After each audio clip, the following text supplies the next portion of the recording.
And we're back. This is hour 2 of our pro panel here, and yesterday we went through a lot of topics from tariffs to entertainment value to, I'm not sure, we ranged all over the place, but we ended on a topic we're going to bring back today. Before we do that, let's go around the table one more time, and this time we'll start over with Ms. Placko. Hello, I'm Meredith Placko, the CEO of TurboDork. We make shiny paints, and I also sit on the board of GAMA, the Game Association Manufacturers of America. So. Awesome. Jon Ritter, former head of games at Kickstarter, and now I have my own publishing company that's coming out next month, and a consulting company, very creative name. Loren Coleman, owner and CEO of catalystgamelabs, and your host today.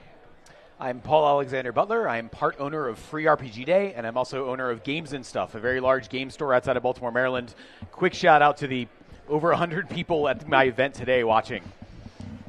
And I'm Mike Webb. I am the general manager of WizKids Games. I also am a gamer since 1981 and in the gaming business professionally since 96. Yeah, we have a I say probably a close to. I'm not thinking I'm making up. I say we have probably close to 100 years of gaming experience up here at this table right now, or darn close to it between the 5 of us. So, if it's worth knowing, we probably have interacted with it at least at one point. The question is, did we learn our lessons? We've probably blatantly ignored it at some point and paid the price. Is the real question here. So the topic we saved yesterday for today was, what advice did we get early on from who mentored us? And what advice did they give us that has stuck with us, that has saved us or stuck with us or is still relevant today? I have a quick and easy one. Go for it. Mr. Matt Fantastic, who some of you may know, I was printing my first game with a publisher or a manufacturer that I won't name, but Matt heard the number that I was being charged and said, you need to talk to like 2 other people. And I talked to 2 other people, and he saved me $30,000 in one phone call. So that alone, just quote with many people, regardless of what you're doing, quote with many people was something I learned early on, thankfully, before I wasted too much money. And that's just talk to people. Just come in and talk to people. So I have heard that story from a few people that they grabbed the first quote and didn't really realize they could shop around. There were other options. Yep. Yeah. Yep. It's an easy one, but I'm sure it's a big one though. Especially for someone who's early on. Yeah. It's a common mistake. Yep. Agreed. I'm probably the newest to this industry. I really only came in about 6 years ago, and when we first launched TurboDork, we got an email the same day from Mike at PhD Distribution, Mike Paschal, and he was asking terms, and I was like, I don't know what terms are. I don't know what any of this is, and Mike was so kind to sit and take the time to explain this business to us in a thoughtful manner, and not just to get best terms for him, and help us everything from making sure we label our SKUs correctly, how to do releases in a meaningful way, and not think about how we as a manufacturer of paint not just sell to the end consumer but to the retailer and the stores. And to this day, Mike is someone I rely on and gives me honest to goodness advice. Because there's a lot when you're coming in on a publisher side that you have to know the business. I love our industry. We love to train our competition. And it's like we want to improve the industry as a whole. I would say 99% of people I've ever talked to. Yeah. There's always that one person who where do you make your games? In China. Thanks. Yeah. But mostly we share. Right. Mm-hmm. Because there really isn't a secret code or a handshake here. But that's been part of the beauty of being in the gaming industry. Yeah. Yeah, 2 primary influences in my professional life. I was in the hotel business years before I was in this business. Craig Marshall was the general manager of the Holiday Inn Graceland. We were the first location in Memphis to have karaoke, by the way, because it was appropriate at the time. And he taught me that all business is relational business. Doesn't matter what business you're in, you can be in the most dry business of all, but it's all about relationship, building relationship, and that will be the distinctive. You got to have great product. But when you build relationship with your customers, build relationship with your supply chain partners, that's going to be huge. And that's followed my career all the way through. In the game side of the business, Will Niebling, who at the time was running Mayfair Games, absolutely one of the most giving and decent people I know in this business and in this world. And he said, don't make somebody else's mistake again. We have all seen these mistakes that have been made, and there's no need to try them again. We know where they're going to end up. Make unique, original mistakes of your own. I may come back to that. Yeah. I want to say Will gave me that same advice yesterday. I just had the chance to really sit down with Will. Nothing if not consistent. Yep. So I came from corporate retail. So a lot of what I learned was actually from outside this industry. But when I joined this industry and really started running my store, it was actually a couple of peers who became some of my closest friends, Travis Severance and Steve Ellis, who were both fellow retailers. We were spread all over the country, but we had a similar take and expectation of what we thought a retail store could be. And we, to this day, have a three-way text chat that happens every day. And now we started a company because we wanted to work together. We bought Free RPG Day. Was there any advice or something that they said back then that still sticks with you now? I think it's just it's less about any particular piece of advice than it was just we created a brain trust, so that we had people that we could turn to on any day to day as we were bouncing ideas off each other. And we all had different backgrounds, and we were able to sort of come at things from different angles and figure out where our overlap was. And the other one, forgive me, is my recently departed girlfriend, Amber Cook, who brilliantly was a marketing genius and made me think bigger and more outside the box than I ever would have had the courage to do prior to her helping me with marketing. Amber worked with Catalyst for about a year and a half. She's a brilliant lady. Absolutely. Yeah. She was awesome. Amazing. The best piece of advice I got early on that I can remember from mentors, actually I came in as a novelist first. I was writing novels for game companies, FASA and Wizards and others. And early on, my writing mentor said, don't let the quest for perfect get in the way of good. And there's various ways to say that. You're never, you don't worry about you can be good enough for now. You can get better later. But get your product out there. And whether that's fiction or a game, I have found, or just the ability to run a company. My wife and I eventually distilled that down, many different phrases down to a very simple mantra, which is ready, fire, aim. And that has worked at every level I've ever been in. Learn enough to make a decent decision and try something. Then just do it. But don't be satisfied with that. After you jump in and do this, then dial it in.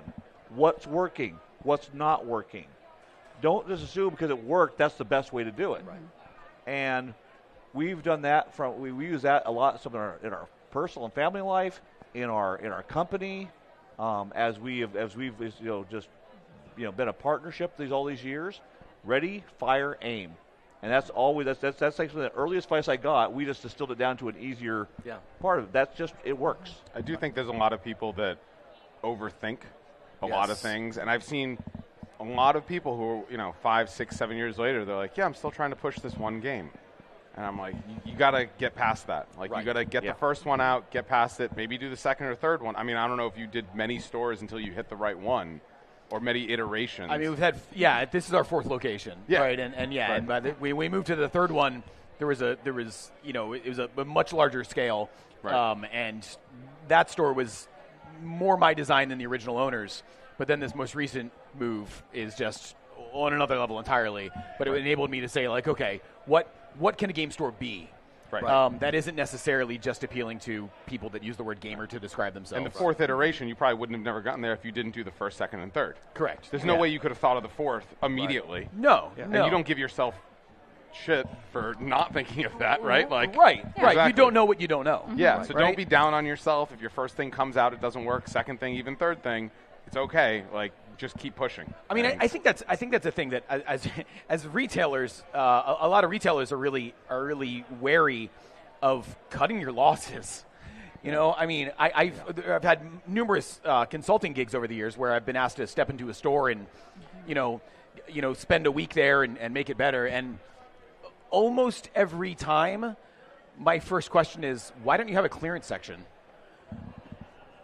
like, well, the money's already invested. Yeah, but move the stuff out. You know, that space, that product is no longer paying the rent for that shelf space.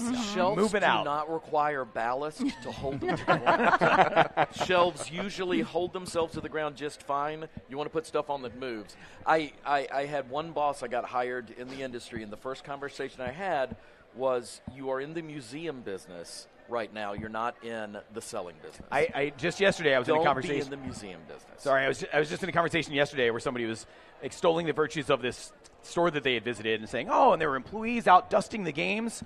And my buddy Travis said, you know, if you sell games fast enough, you don't have to dust them. And he's right. Some people may give harsh advice that's to the point, but you should appreciate that. Well, if I can touch on one thing you talked about, that whole quest for perfection, right? Look, I'm an old Deming acolyte. I absolutely, wow, that's not loud. Yeah, that's I absolutely adore the thought of continuous process improvement. We're always trying to make things better. Yeah. But we have to accept our goal is not to have a flawed product release. There's an asymptotic relationship between the time you spend on something, how much closer to perfection you get. So you can spend X amount of time to get halfway to perfection. If you spend X amount of time again to get another halfway to perfection, that's less. And eventually you're spending a lot of time in getting so little movement. Release the product. Don't release it flawed, but release a great product. Right. Yeah. It's just it's we quite. have we have a soundtrack going on behind us, so we're just going to roll with that for a while. Yeah. So we can pretend we're in the Shire. Exactly. So it's interesting. I'm a very practical person, and I think that's why when you asked about mentorship, I think about who's giving me the advice that I can act on right now, because some things might come naturally to some people while other things don't. And for me, coming onto the flawed product thing, when TurboDorks first started, my husband started a paint company because he wanted to make a purple metallic paint. We were living in Southern California. He manufactured the paint. We're literally filling it with like ketchup and mustard bottles, mixing it. We're shipping it out all throughout the U.S., all throughout the world at this point, not realizing that paint can freeze. And once it freezes, it doesn't come back. So we actually hit a crisis within the first year and a half of TurboDork where we had hundreds, if not thousands, of bottles of paint failing. And that could have broken the company. But what we did was we looked at what everyone else in the industry, not in this industry, in other industries had done, and what worked and what didn't. And when you have a upfront customer service, be honest with your customer base, take ownership, and pivot. So what we did is we invested money in hiring a consulting chemist. Greg went to organic chemistry school. We reformulated, much like fourth iteration of a store. It was a iteration on our product because that was a critical point. And I speak about this openly because there are other companies in this industry that might have put millions of dollars into one single product that sinks.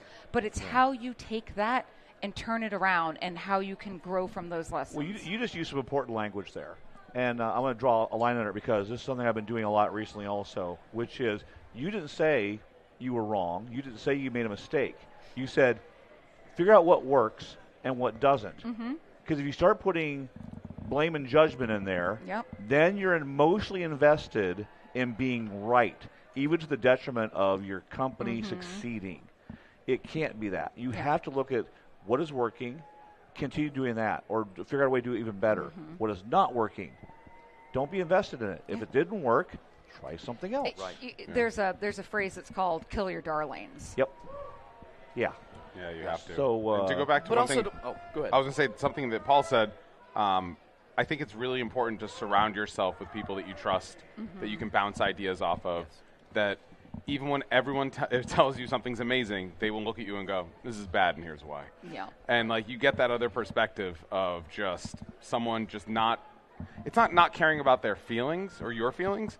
It's just they want to tell you the honest truth so you can improve. Iron sharpens iron. It's good to have somebody that'll tell you when you're doing something wrong. And one of the phrases that I am sure my employees get tired of hearing: friction is good, fires are bad. Friction is good because that means we're coming up with things where there's something not right here and we're going to get down to it. As long as we pay attention to that friction and work through it, we get to a better place. Fires are what happen when you ignore friction. I mean, I had a meeting a week ago before Comic-Con that was just four people kind of like mildly arguing at a table. And at the end, we went, but we're all friends, so we're all going to make this one. I was like, yeah, great. And then that was it. But it's important. It's very important. So related to this topic, a minute ago, you taught don't make the same mistake twice, or don't make other people's mistakes if you can help it. However, people being people, I know everyone on this table has made a mistake they knew was a mistake, and they tried it anyway, thinking they get a different result this time. I didn't say I was smart and took my own advice. Does anyone want to own up to one of those things where you repeated a mistake that you should know that now we can use as a cautionary tale? Yeah, so my first game, this is a mistake everyone told me was a mistake, and I still did it. And we still didn't, absolutely succeed, but I am where I am, so I'm, kind of happy. Sure. We made a game called Dragoon that had a bunch of metal pieces in it, and everyone said we were idiots because no one's going to buy that and it's too expensive. It was too expensive, but people did buy it. So we didn't sell a ton of copies. I think we sold, lifetime, maybe 10,000 or something. But it taught me so many things during the times where I failed. And I just made a mistake or I did whatever. I was in a storage unit packing games by myself and then fulfilling 1,500 orders by myself. Terrible idea. But because I did that, I realized what is and isn't possible for a solo or a team of small creators, and that allowed me to give that advice to other people. Right. So it's tough, and sometimes you'll go through some trash, but at least you can use that trash to then help other people. Yeah. That experience, at least. Probably the piece of advice I should have taken for myself. Mm-hmm. When I first started in the business, I started working at Zaki Distributing. Mm-hmm. A gentleman named Mike Hurdle had bought the old Zaki Distributing, moved it up from Biloxi, Mississippi to Holly Springs where we had it.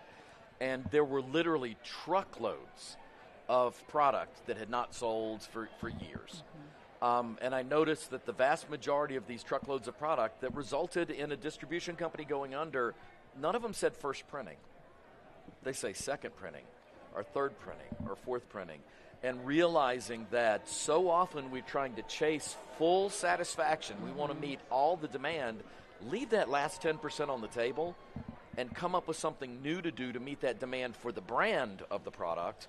And, you've got to have rules, you've got to have things that are out, but it's so easy to keep trying to chase that last 10% and to overestimate it and to end up with a wall of shame in your warehouse because you got that last 10%, but your minimum print run means that 90% is now sitting and you're going to have to do something to get rid of it. There's a world where if you don't burn that last 10% hard, that you might be able to turn that into a little bit longer of a tail with lower sales, but then it keeps your brand alive and that thing doesn't just get burned out. Exactly. So, exactly. Possible. Mine is don't rush to market. Even if you have a deadline and you have everything laid out and ready to go, if it's not ready, it's not ready. That doesn't mean keep working on it until you think it's ready, but I have unfortunately put myself into a position where I've been so excited to bring something out to meet a big trade show, that I've maybe jumped the fence more than once to put it out, and it just I didn't have time to market it. I didn't have time, the product was ready, but the plan to release it, or, maybe I only gave my distributors and retailers a week heads up for a new product, and that's one way to really piss some people off. So, yeah, there's a difference between it being, it's about what your goals are. Exactly. So if you want to make something perfect and you're doing a one-of-one thing, sure, maybe that's what you wanted to do. Right. But if you got to get something out by Gen Con next year, it's got to go to print at a certain time. Yeah. Regardless of what the artistic process is, has to go to print. So. Paul? I'm struggling to come up with one, honestly. not to. I got good ones. See if you think of one. I got a good one. I was told early on to treat retailers like a partner, as a publisher. And I think that might have come from you or Travis, honestly. You guys were giving me some early advice at Gamma one year. Yeah, you were one of the people I connected with really early in my gaming career. And I was told, treat retailers like your partner because they're the ones selling your product down to the gamers. You got to have them. And take advice. And one advice I got from a retailer was that don't assume you know where they're going to shelve your product in their store. Oh, yeah. So one of my products, I had a great selling game called The Duke. No problem. Stores were loving it. And we released expansions for it, which I put in little cellophane baggies because they were cheap. I thought, they'll just put they'll peg them on the end caps during my game. Of course, I deserve an end cap. They're just gonna. I didn't think about it. I think they'll peg them on the end caps. Had them out there. They were selling very slowly. And right about that time, I actually opened my own store This was 2000. I do seem to remember having a conversation with you about these baggies. So I'm sitting there stocking my own toy and game store, which now I have like 8 of them. So I mean, I am doing okay, but I'm stocking my own product in my toy and game store, and I get a whole box of these little baggies, and I'm walking around trying to figure out where I'm going to put them. Well, this end cap is Flux, and smaller. This end cap is Munchkin. I'm like, who am I bumping to put this baggie on a end cap so I could, on a peg? Please tell me you held it and you went, past me was so dumb. I walked through the store. My wife was up at the register checking stuff in. I walked back up to the cash wrap and pulled out the garbage can and threw it right in the garbage can. And I got the entire box of product and threw them out. And said, that will never happen again. So, and this sort of dovetails with where my brain finally landed about mistakes, right? Like, before my gaming career, as anybody that knows me will come as no surprise, I worked for Hot Topic in the early days, in the 90s. And one thing we excelled at back then was bringing in a hot intellectual property or pop culture thing or whatever, but getting out when the getting was good. Yes. And that informed my aggressive clearance strategy in my game store to the point where I make mistakes all the time, but I own them. And I think that's the difference, right? Like, oh, we're going to do this brand new product line. It's going to be great. 3 weeks in, it's not going to be great. There's a lesson I try to drive home to a lot of retail partners, which is it's rarely worth it to try to elevate a product that is failing. Yeah. That same energy put towards a product that is succeeding, you're going to get way better return on your investment there.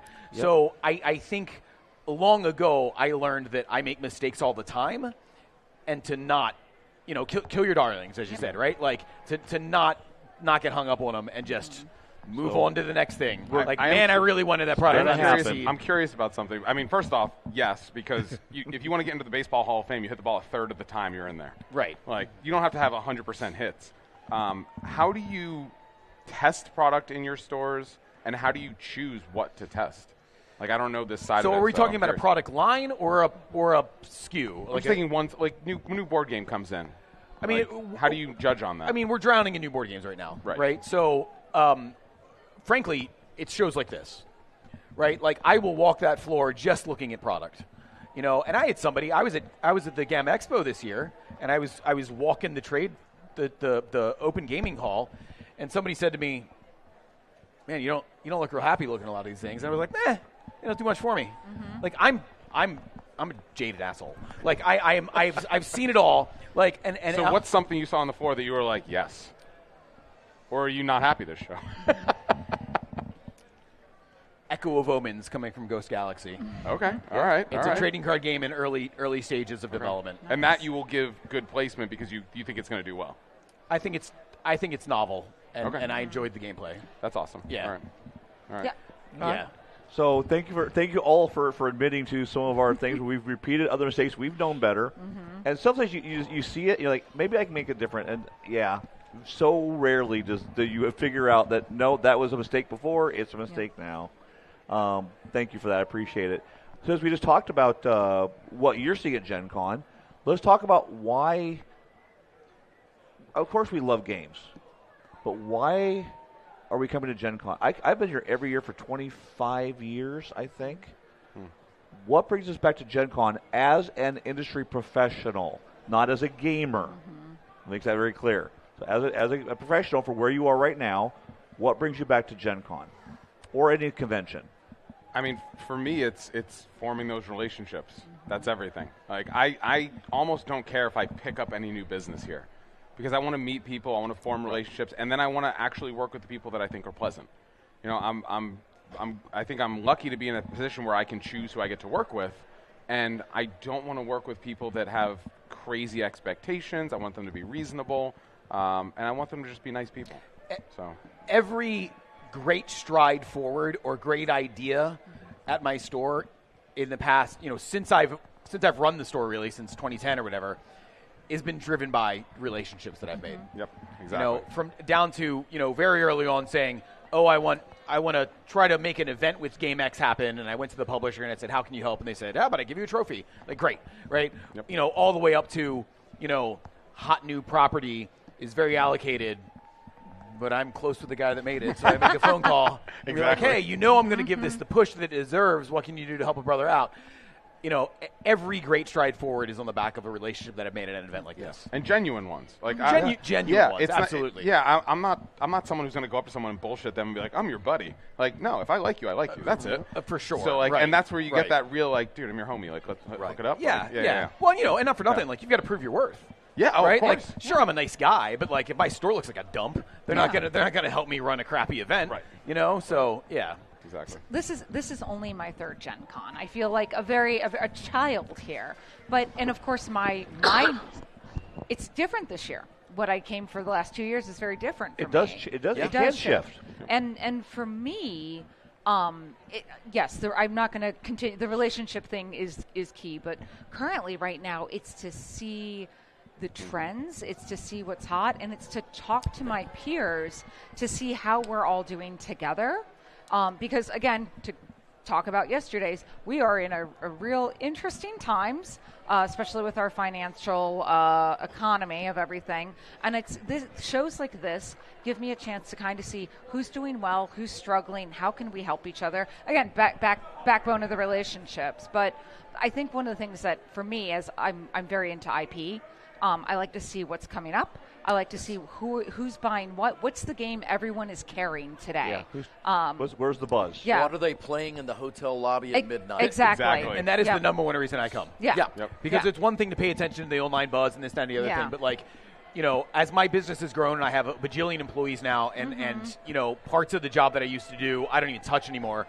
I always say, you will take board game buying from my cold dead hands, because the piece that I enjoy the most is figuring out what the hot thing is, so that when it releases and nobody's got it, I've got a palette of it because I smelled it first. I knew the one it was going to be the hot thing, right? So this is the show where I see how the end consumer, the end gamer, responds to the thing in their hands. And to your point, what are the ones that are being played? I mean, I'll never forget my Gen Con 93 when there wasn't a stretch of carpet along any wall or any skywalk where there weren't people flopping magic cards onto the ground. And that actually, one of my prized possessions, I loved the role-playing game Talislanta.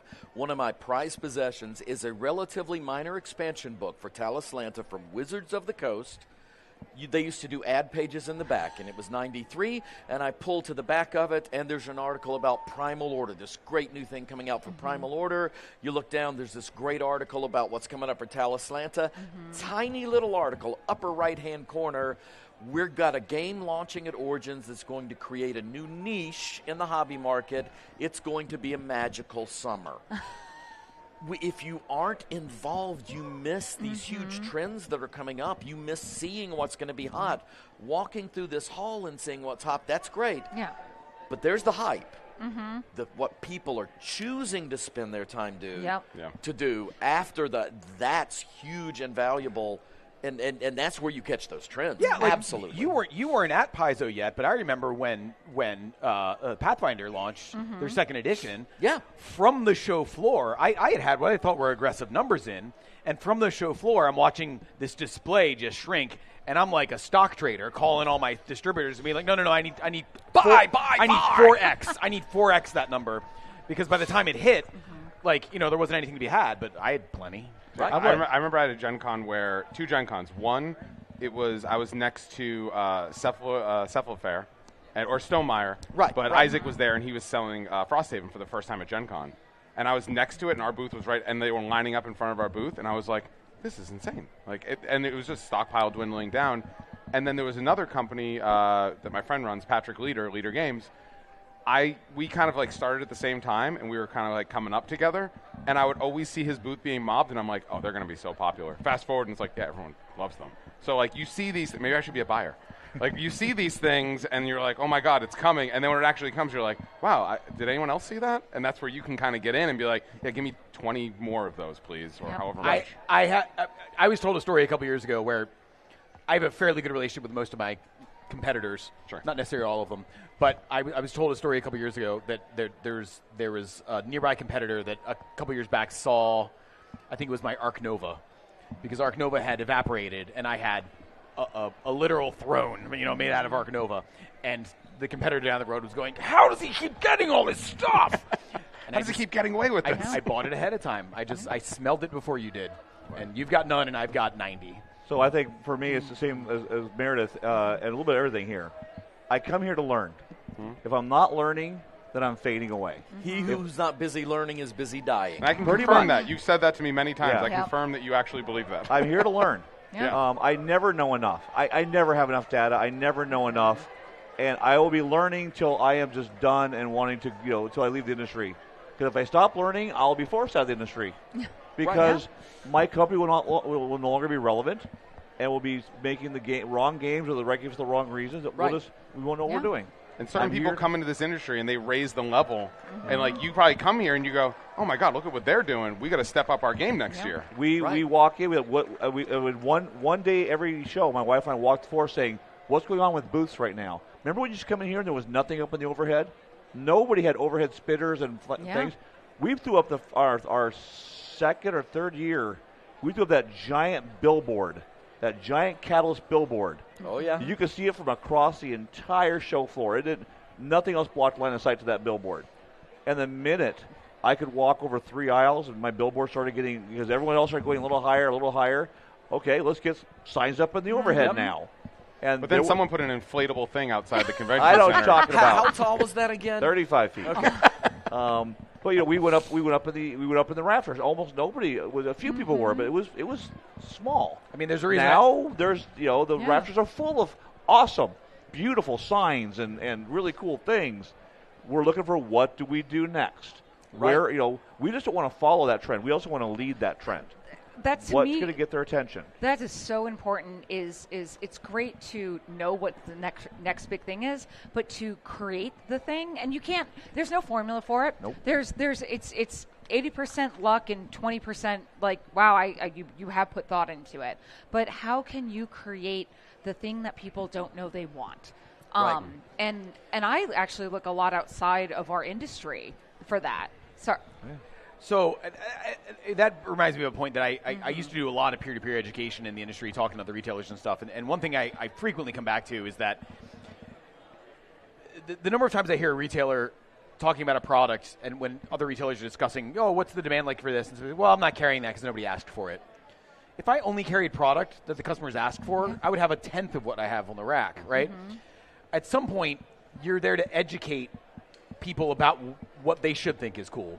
Now, I'm never going to lie to somebody. I'm never going to feed you a line of bull. But at some point, I'm there to show them the next cool thing. Yeah. Right? Like, that's my job as a game retailer. I'd be like, oh, I know you like a certain type of game. Like, how cool is this? And if they're discovering that with me, then they're more likely to purchase it from me, and I'm more likely to help elevate that particular SKU, and then we talk around or whatever. But, like... Well, there's the segue I was looking for also. Go ahead and reply that, but I think I know our next topic. So I just want to say, I mean, for all the influencers and content creators in the world, I still feel our industry lives and dies by the friendly local game store and how much a retailer champions a game. So looking at trends, looking at what's going to be hot, what's going on, this is what I was looking for earlier. So let's talk a bit about crowdfunding versus retail. And I got two great people on this panel and other people with other opinions here. I think crowdfunding shows you a lot of the possible trends that are about to take off. The tricky part is being able to smell them out, to use your language, to which ones are actually going to take off and work, which ones are leading the way to where, it was a big Kickstarter. Doesn't mean it's going to be great retail, or it could mean it'll be great in retail. You really have to have a sense for, is that the entire market, or is there more there? Right. And as both a publisher and a retailer, I have both companies. I balance that all the time, both when I run campaigns, or when I back campaigns, or when I buy product that were campaigns. But let's just talk about the virtue of crowdfunding and what it's done in the gaming industry, and maybe how it leads into retail. Well, I definitely want to talk to you probably more after this because the amount of games I have that opinions. I know you do, and I can't wait to hear them because the amount of things that I see on Kickstarter that are just simply not viable in retail. Sure. Lots of things come out, and there are lots of trends that happen on Kickstarter that don't turn into anything that's viable in retail. Yep. But again, if you're able to look at that and go, this is my goal is to have a good Kickstarter. I don't care about retail. Sure, you can take that approach. You can have that goal. But if you're trying to establish a company, you need to be omni-channel. You need to have a bunch of different products, and you need to consider the retail, which a lot of people don't. They just go, I need to do this, and they just run 100 miles in a direction. And they should really be calling local stores and going, yeah, what's your price point? Like, what's your ideal price point? What do you think this game should do? What do you think this theme can do? Like, if I'm making a little Bluey game, I'm not making a $100 heavy miniatures Bluey game. Not great. I mean, maybe it would work. Yeah. Can I get my own Chattermax? That's what matters. I mean, I was thinking about doing that with a Barbie game. That'd be pretty awesome. Like a Barbie dungeon crawler, but that's besides the point. So I see these trends happening on crowdfunding, and I'm like, that's great. Are they considering retail? Do they have a plan for retail? Do they have a smaller version for retail? You can tell from that. Yeah. You can tell from the Kickstarter whether the person creating the product considers it to be a partnership with retail. Yep. Do they consider retail needs? Do they consider ways to build in? One of the things, and I've given this out as free advice, so I don't mind putting it out to everybody. One of the things I've always advocated for is if you're doing some stretch goals, you're doing promo cards. Don't give the person that bought the Kickstarter one, give them 2 or 3 of something that they can only use one of. Because now they've got 2 or 3, they've got ones they can give to somebody else that hasn't bought it yet because they don't get it till the Kickstarter fulfills. Now you've got alphas that own the game that are telling people, go buy it in retail, man. That's great advice. I've never heard that. It's a great way to do it. You can tell when you look. I can tell when I see a trailer if a movie's an art house film that was made just because the guy wanted to make that film, or if it's intended to be a summer blockbuster. Well, you can see an A24 film from a mile away. Yeah. Exactly. It's beautiful. Right. So so you can see there. Does the owner even consider it? It's something that they're going to partner with retail. There are game companies that exist only to sell to Kickstarter. They couldn't. They and then they're wondering why they can't get into retail because their margins are wrong. I was going to say, a lot of times the margin, they can't figure it out. There's no money left. Is that the biggest struggle when people come to you and you're like, your margin just doesn't support this, basically? They don't come to me. Here's the trick. They either bake it in and they say, oh, here's an opportunity for retail to participate in this crowdfunding, or they don't. And if it's something that caught my eye, it's probably 50-50. If I reach out and say, hey, I'm a retailer. Is there an opportunity to participate in this on a wholesale level so I can sell this in my store? Yeah. Sometimes they'll say, oh, yeah, we can work that out. And sometimes they'll say, no, there's just no margin. I can't afford to sell it wholesale. And it's probably about 50-50. And my whole approach to Kickstarter or crowdfunding is almost a moving target. 3 or 4 years ago, I was making crazy money bringing in, the Simon style stuff where it was like, oh, here's this giant box, and here's 6 more giant boxes full of plastic, that half of which is never going to go to retail, because it's just too much to ship or this or that or whatever. And I can sell this huge bundle to a customer for $500, and they're so excited that they can get the thing. They didn't need to drop $500 early or whatever, and they can get it for me. There's less and less of that now, particularly as plastics become more challenging with tariffs and things like that. The other end of it is these little tiny indie folks. If they've got their pricing figured out, I can go to – so here's a weird one. So like Night Shift. Did anybody see Night Shift? It was a game about adult dancers designed by a former adult dancer. Oh, I did see that. To sort of humanize the thing, and it's it's quirky, it's fun, but it was like $90, I think. But I thought the art style was cute, and it was a weird genre or a weird theme. So I reached out and I said, will you sell this wholesale? And they said, yes, absolutely. They're based out of Australia, but they had some U.S. fulfillment. So I brought in a pile of Night Shift, and I've since restocked. That's amazing. I mean, I'm not selling it, to kids, but it's one of those things. Like, and they can have the Bluey combat. They can have the Bluey combat miniatures Chattermax, right?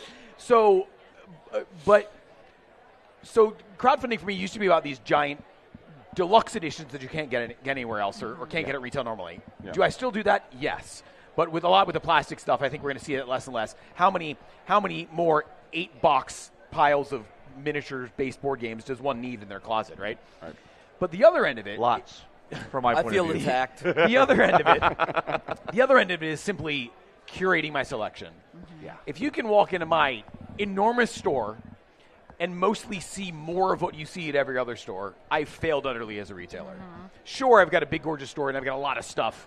But if you're just seeing the same old thing anywhere, then I failed. But if I've cherry-picked all these little weird indie things, or sometimes So, to a point we made it in the previous hour, maybe there's only one print run, and then it never comes back. Here's the thing. Here's the thing. Get it now. It was an indie publisher. They're not trying to build. They're not trying to build a career or a publisher. They just wanted the thing to exist in the world. Right. Well, I've got 20 of them. Get them while you can. Yeah. So I'm curating the experience with these cherry-picked little indie projects. It's like curating a vinyl collection. It is like You're curating like, a this vinyl is going to be collection. valuable in like a year, so I'm going to stock up, and then all of a sudden you have the $100 album of that month or something. Right, like that. right. Yeah. And I mean, with the exception of some of these big deluxe editions, I'm rarely trying to get extra margin out of it. I'm just trying to have a thing that you wouldn't be able to get otherwise. Yeah. So a customer comes in and they see, oh, I can't believe you have this. That's music in my ears. I love Even if hearing they don't that. buy anything. It's like, oh, you didn't know I was that tapped in, did you? Yeah. I have the weird hipster thing that you thought you were too cool. Yeah. You were the only one that knew about it. Oh, I've got them. You're like, hey, there's levels to this. I've got them. I'm at least as cool as you are. And even if they don't buy that, Yeah. they now connect your store to be the place to go to Yes. find out something they don't know about. Right. Yeah. And now you have become a source of information for them. Right. Or they come in in a to world brag where to you their about all the information things that they know. oversaturated. Right. Well, and sometimes other retailer asks me, like, oh, which Kickstarters you back? I was like, what works for my store isn't necessarily going to work for your store. Like, I built a community of a Know your certain customer of a base. certain Yeah. variety, right? And as my store gets bigger and I reach a different kind of audience, I'm expanding what that means and what kind of products, could appeal to a different kind of customer.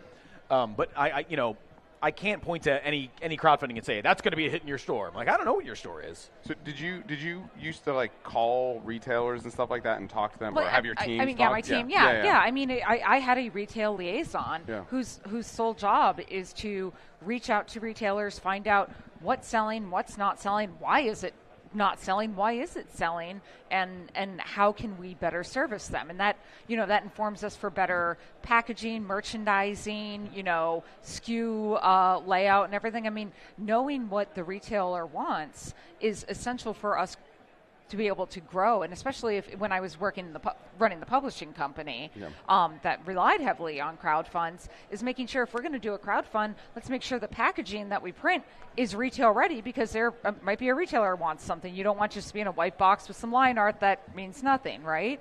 So I think it's really key for publishers, and this goes from the big guys to your indie publisher. You have to think about the end, like you said, you have to think about the end goal of here. Where is this product ultimately going to live? Yeah. And it's absolutely okay if you just want it to be a crowdfund project. However, if you're looking for that deeper reach, you need to consider the retailer. And if you're putting up together a crowdfund, reach out to your local game stores. You don't have to call around. You can just go to your local game store, devise a relationship with them, build that up, and find out how their needs can be met. When Catalyst went to crowdfunding, we got a lot of flack and say, "Why do you guys need crowdfunding?" Like, we don't need it. We're looking for a new channel. We're trying to explore where we're missing market at, and we ran a few. We did okay with them, but what we were looking for was learning enough to go after for BattleTech. 'Cause we had a feeling there was a huge BattleTech market out there that was no longer reachable through regular distribution, because we've been trying for years. Mm-hmm. We ran that BattleTech our first BattleTech campaign, and it went really big. And I said, there was that, oh my God, we found them. We're good. I'm like, no, they're still out there. Yeah. We ran the second one. It went over twice as big. And we're like, and these are people that were not there. We brought back thousands of BattleTech fans back to the gaming market. I have no doubt in my mind, because when that happened, our regular sales and hobby trade went up. Yeah. Right. Through stores. Right. We brought people back into the market because we knew they were out there. We just had no other way to reach them. We've been trying for years.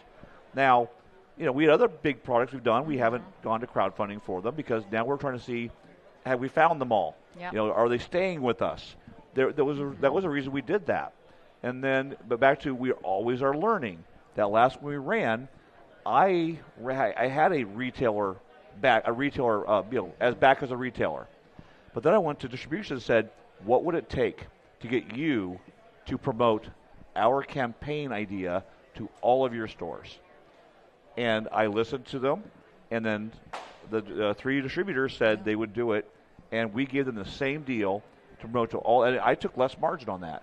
But now I've done that, I'm like, you know what? I'm not sure I'll actually have a retailer reward level again, because I am fine letting distribution do their job, and because they do it better than I do. and make sure stores are supported in a way that works for them. Please don't do that. Yeah. Please don't do that. We'll Only talk. if you hook Paul. You got to hook Paul up. Yeah. Oh, I know. Paul's special. He knows he can just call me and ask what he wants. So Relationships. that's right. No, Ding. absolutely. So anyway, that's to get back to we're learning, we're trying new things because this industry demands we are always learning and trying new things. Right. If not, then I hate to say it, we're Hasbro and Mattel.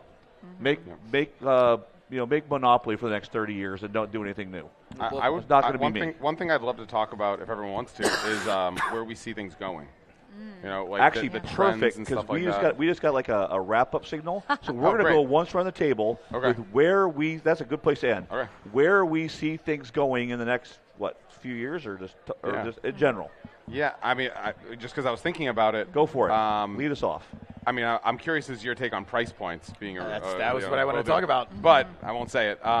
More collaborations. I think more people are going to kind of band together and do cool things, whether it's people in the gaming industry, outside the gaming industry. But I think there's going to be more companies doing like things together. Because I think individually it's a little bit harder now. So why not balance something out, do some co-publishing, something along those lines. That's where I think it's going to go, and that's where I'm kind of putting my eggs in a basket.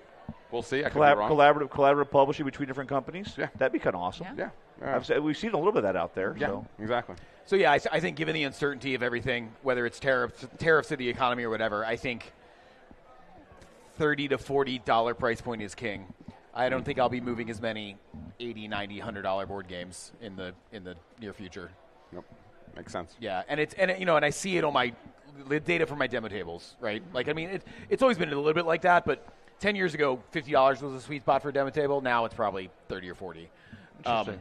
And it's the point at which I can put a ton of energy behind this $80 game. I might sell 6 or 8 more. If I put a ton of energy behind this $30 game, I might sell 40 or 50 more. And to that point where I really see the next 2 to 3 years right now, it's going to be books and card games because the price point for manufacturing is going to be achievable and you can make that stateside. And I think we're going to see another real golden age with role-playing games. I think we're going to see some real fun and exciting games come out, and I think we're going to see some I think TCGs are kind of hitting a critical point again. Everyone's got a TCG right now, but I think we're going to see some interesting activity card games that will replace board games or miniature games. Okay.